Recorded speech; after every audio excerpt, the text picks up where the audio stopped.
3, 2, 1.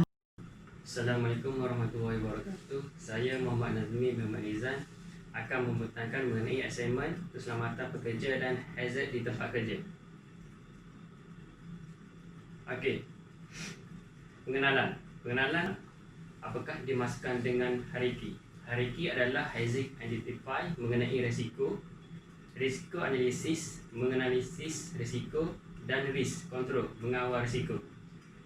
Ia digunakan untuk mengenal pasti semua faktor yang mungkin boleh mendatangkan kemudaratan kepada pekerja dan orang lain. Ia juga merupakan salah satu daripada tanggungjawab undang-undang yang termaktub dalam Akta Keselamatan dan Kesihatan Pekerja 1994 dan Akta Kilang dan Jentera 1967. Seterusnya, tujuan utama Hariki adalah untuk memastikan bahawa kawalan yang sedia ada memadai atau tidak. Seterusnya, pelbagai jenis hazard yang pernah berlaku di tempat kerja. Langkah-langkah yang diambil untuk mengurangkan hazard amat dititik berat supaya kerja dapat dijalankan dengan sempurna. Okay. Pengenalan tapak pembinaan. Tapak yang kami jalankan penyelidikan berkaitan tajuk yang telah kami dapati itu Hariki adalah bertempat di daerah Rantau Panjang, yang mana tapak ini mereka bentuk membina dan menyiapkan klinik Rantau Panjang, Kota Baru, Kelantan, Darul Naim yang bernilai sebanyak 19 juta.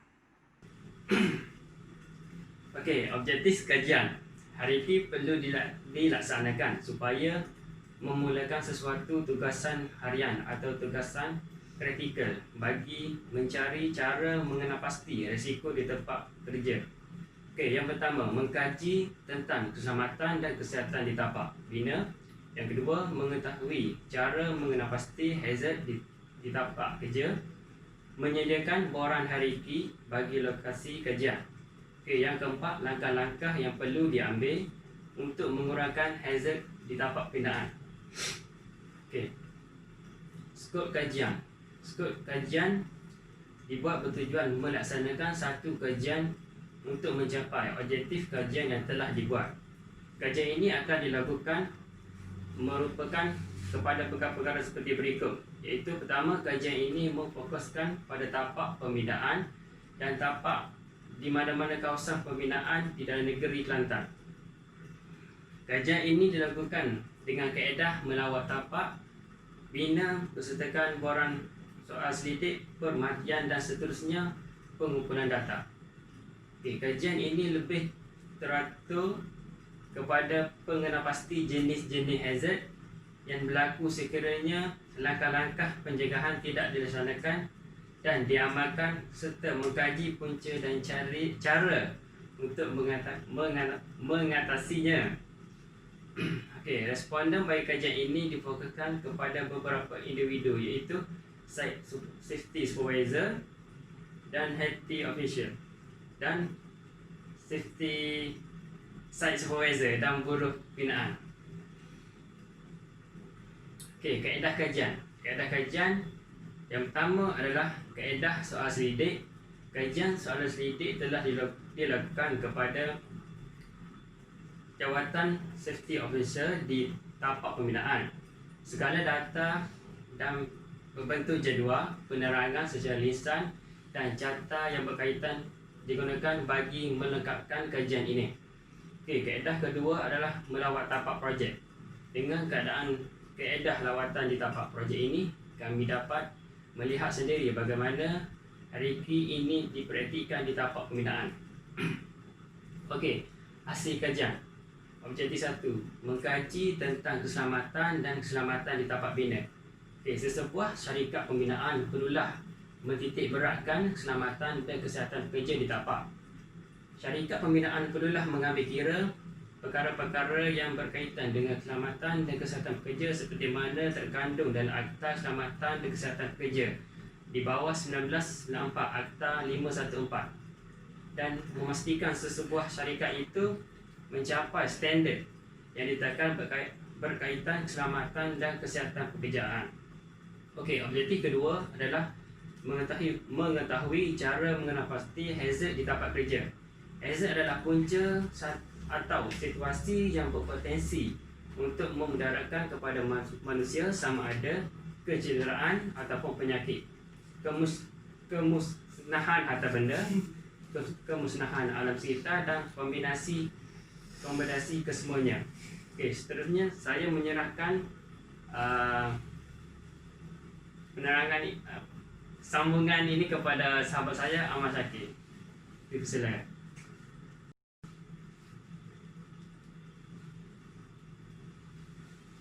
Terima kasih kepada sahabat saya, dan saya teruskan, iaitu peranan pengurusan keselamatan dan kesihatan pekerja. Tanggungjawab pengurusan, iaitu yang pertama, setiap ketua bahagian, seksyen dan unit adalah bertanggungjawab sepenuhnya untuk melaksanakan dasar memperuntukkan sumber yang mencukupi bagi mencapai maksud tersebut. Yang kedua, setiap pengurus di dalam syarikat adalah bertanggungjawab memastikan bahawa setiap aktiviti dan lokasi kerja di bawah pengawasan kerja dan tanpa risiko kepada kesihatan. Yang ketiga, iaitu menyediakan dan memelihara tahap keselamatan dan kesihatan yang tertinggi bagi setiap kemudahan seperti logik, peralatan dan sistem, berserta dengan kemajikan dan kemudahan pertolongan cemas. Yang keempat, mewujudkan komunikasi berkesan supaya pihak pengurusan dan para pekerja dapat bekerjasama dalam membentuk dan mempromosikan langkah-langkah bagi memastikan keselamatan di tempat kerja.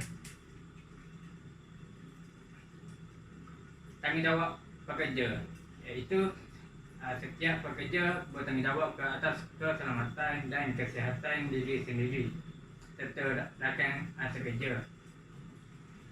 Pekerja mestilah bekerjasama dengan pihak pengurus dalam semua aspek keselamatan dan kesihatan. Pekerja mestilah mematuhi sebarang arahan atau peraturan keselamatan dan kesihatan yang disediakan oleh pihak pengurus. Pekerja mestilah memakai atau menggunakan peralatan perlindungan diri yang dibekalkan di sepanjang waktu bekerja. Tugas pegawai keselamatan dan kesihatan pekerja, iaitu OSHA.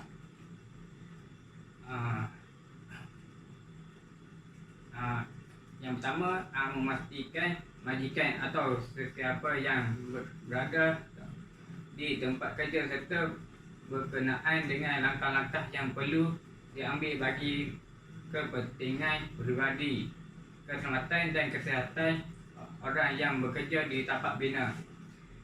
Pemeriksaan tempat kerja untuk menentukan sama ada apa-apa jentera, logik peralatan, bahan, perkakas atau proses apa-apa jenis kerja dasar yang digunakan di tempat kerja yang boleh menyebabkan kecederaan anggota ke atas mana-mana orang yang bekerja di tempat kerja. Menyiasat apa-apa kemalangan yang nyaris ataupun mau kejadian berbahaya, keracunan pekerja atau penyakit pekerja yang berlaku di tempat kerja, untuk menjadikan setiausaha kepada jawatan kuasa keselamatan dan kesihatan. Tindakan kepada pekerja yang melanggar peraturan. Pegawai keselamatan dan kesihatan akan mengadakan denda kepada pekerja yang melanggar arahan yang telah ditetapkan oleh Jabatan Keselamatan dan Kesihatan Pekerja.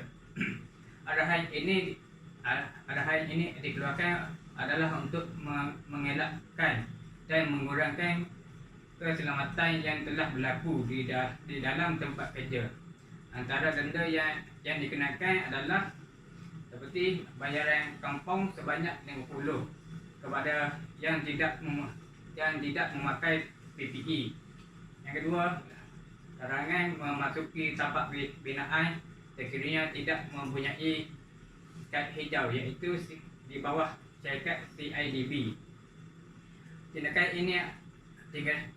ini dilakukan adalah untuk mengingatkan para pekerja supaya sekiranya pihak keselamatan tidak menghiraukan tentang hazard atau apa-apa yang menyebabkan kemalangan. Mungkin telah ramai pekerja yang menjadi korban di tempat kerja. Okey, alat perlindungan personal, iaitu PPE. Yang pertama, contoh adalah seperti topi keledar keselamatan, perlindungan mata, jaket keselamatan, peralatan perlindungan tangan, peralatan perlindungan pernafasan dan kasut keselamatan. Okey, langkah-langkah keselamatan pengendalian mesin dan jentera. Tutup tuis mesin setelah tidak digunakan lagi. Jangan berbual dan bergurau-gurau semasa sedang mengendalikan mesin atau jentera. Jangan sesekali dibebankan mesin itu melebihi daripada had yang sepatutnya. Jangan menggunakan mesin atau jentera sekiranya dalam keadaan yang tidak elok. Ini akan menyebabkan konsentrasi pada kerja akan hilang. Menggunakan alat perlindungan mata, penutup hidung, penutup mulut dan lain-lain apabila sesuatu kerja itu mengeluarkan habuk, debu dan sebagainya. Enjin jentera adalah dimatikan setelah penggunaan selesai. Ini untuk mengelakkan terjadi kemalangan yang berlaku di tapak kerja pembinaan. Ini adalah contoh kemalangan yang berlaku di tapak pembinaan,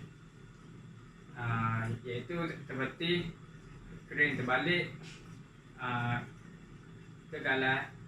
kegagalan SOP dan lain-lain. Polisi keselamatan dan kesihatan pekerja. Yang pertama, pemantauan dan tindakan pembetulan adalah satu sistem pengurusan yang dipraktis untuk membolehkan satu organisasi menilai pelaksanaan program-program dan tata amal.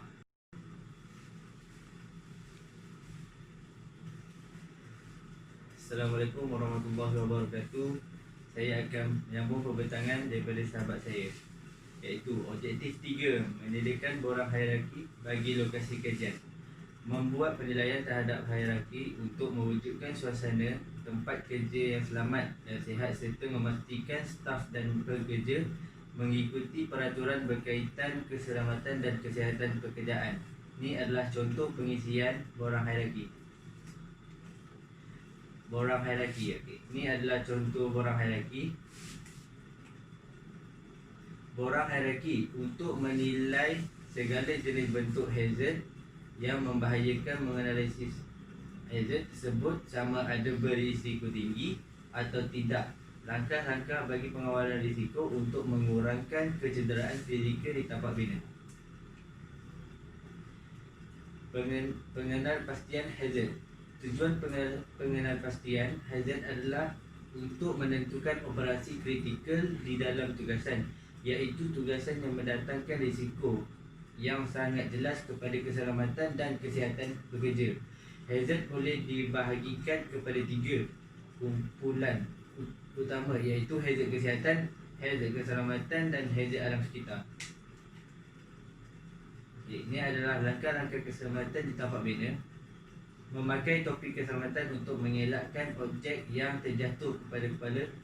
Para kontraktor hendaklah memberi peringatan mengenai keselamatan di tapak, mengenai langkah keselamatan kepada pekerja dan pelawat yang berada di tapak. Penyedia tapak perlu memastikan keadaan sekitar tapak bina dan pekerja adalah selamat tanpa berlaku sebarang kemalangan. memakai tali pinggang keselamatan semasa bekerja di tempat yang lebih tinggi. Pekerja yang mengendalikan mesin dan jentera hendaklah bekerja yang berkompeten dan mahir dalam menggunakannya bagi mengelakkan sebarang perkara tidak diingini berlaku. Tindakan SHO, Safety and Health Officer, dalam menganalisis hazard di tapak bina. Memeriksa dan memantau keadaan tapak pembinaan supaya hazard dapat diminimumkan atau bebas hazard. Membina garis panduan keselamatan atas pemantauan dan penilaian yang telah dibuat. Membuat toolbox meeting di tapak bina sebelum memulakan kerja sekurang-kurangnya sekali sebulan. Memastikan segala plan perancangan dan aktiviti organisasi mematuhi piawai keselamatan dan segala aspek. Membuat siasatan kepada semua kemalangan nyaris, kejadian berbahaya, keracunan pekerja atau penyakit yang berlaku di tempat kerja. Kriteria yang diambil kira untuk menilai hierarki. 1. Jenis kerja yang dilakukan. Jenis kerja yang dilakukan juga dinilai dalam borang hierarki. Antara kerja yang dinilai ialah kerja-kerja yang melibatkan pembinaan seperti meruntuhkan bangunan, penambakan tanah, pengendalian mesin, pengendalian jentera berat dan kerja-kerja infrastruktur. 2. Kecuaian.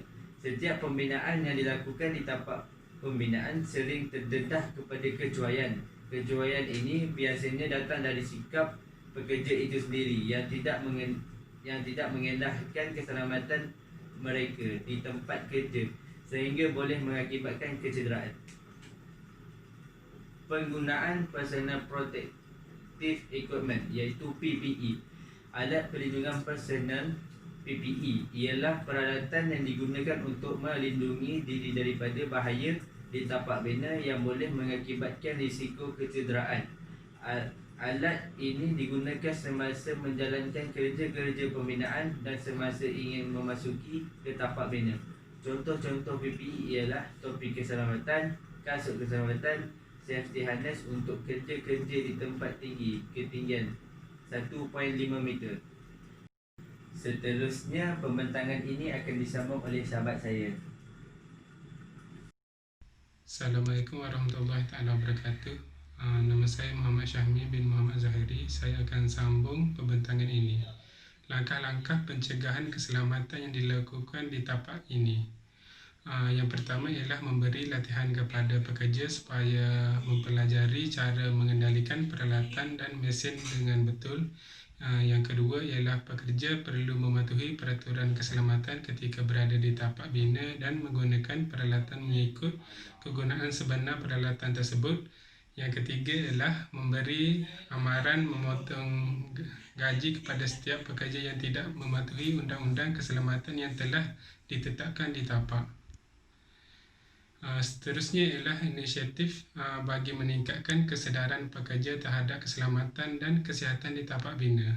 Yang pertama ialah memberi perhatian yang munasabah bagi keselamatan dan kesihatan dirinya dan diri orang lain. Yang kedua ialah memasang poster ataupun papan tanda bagi memastikan terdedah kepada berlakunya bahaya. Yang ketiga ialah pihak pengurusan hendaklah sentiasa memberi maklumat dan arahan yang betul mengenai keselamatan dan kesihatan di tapak bina. Yang seterusnya ialah cara-cara mengurangkan kemalangan di tempat kerja sekiranya hazard berlaku di luar jangkaan. Yang pertama ialah kerja dijalankan mesti mengikut SOP.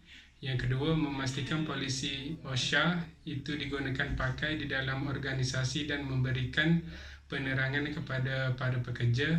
Seterusnya, pemantauan dari semasa ke semasa terhadap mesin-mesin dan peralatan yang digunakan oleh pekerja. Yang keempat ialah menubuhkan bahagian keselamatan dan kesihatan pekerja di bahagian organisasi dan melantik seorang pegawai kompeten untuk mengetahui bahagian tersebut. Seterusnya ialah tanggungjawab SHO bagi memastikan keadaan sekeliling bebas dari hazard. Yang pertama ialah bagi memastikan keadaan sekeliling bebas dari hazard serta teratur. Yang kedua ialah menyiasat apa-apa kemalangan nyaris, kejadian berbahaya dan keracunan pekerjaan atau penyakit pekerjaan yang berlaku di tempat kerja. Yang ketiga ialah menjalankan arahan yang dibuat oleh majikan atau mana-mana orang yang bertanggungjawab. Kesimpulan, berdasarkan kajian yang telah dilakukan di tapak pembinaan ini, membina dan menyiapkan klinik rantau panjang Kota Baru Kelantan yang bernilai 19 juta, kaedah kawalan terhadap keselamatan dan kesihatan kepada pekerja maupun persekitaran dijalankan dengan baik oleh pegawai keselamatan yang mana terdapat papan tanda yang ditampilkan di dinding bangunan yang mana ianya mengingatkan pekerja supaya lebih berhati-hati. Selain itu, pemakaian topi keselamatan sentiasa dipraktikkan oleh SHO maupun hanya menjalankan kerja-kerja ringan sahaja. Di samping itu juga berdasarkan kajian yang dijalankan, usaha bagi meningkatkan kesedaran ke atas keselamatan dan kesihatan adalah bergantung kepada semua pihak dan bukan sahaja menjadi tanggungjawab SHO sahaja, ataupun mengurangkan kemungkinan daripada terjadinya kemalangan berpunca daripada hazard yang dikenal pasti ataupun tidak dikenal pasti. Cadangan kami ialah supaya tapak projek memberi kerjasama yang lebih baik dengan memberi kebenaran untuk para pekerja untuk menjalankan kajian lapangan di tapak bina. Yang kedua ialah hal ini kerana terdapat banyak tapak bina yang tidak ingin memberi kerjasama atau sebab khawatir jika pelajar mengajukan aduan berkenaan keselamatan dan kesihatan kepada JKKP. Yang ketiga ialah hal sebegini haruslah sedia maklum bahawa tujuan kajian lapangan hanyalah bertujuan bagi melengkapkan tugasan yang diberikan oleh pensyarah. Yang keempat, selain itu, keterangan yang tentang pengenalpastian hazard, pengenalan risiko dan pengawalan risiko mestilah diberi taklimat dengan cara menyeluruh agar pelajar dapat memahami bagaimana hierarki ini dilaksanakan di tapak bina. Dan terakhir sekali, dengan kerjasama yang diberi dapat menambah sedikit sebanyak pengetahuan tentang kejadian sebenar yang berlaku di tapak bina. Ini adalah simbol-simbol hazard dan konsep pencegahan kemalangan. Sekian daripada saya. Terima kasih.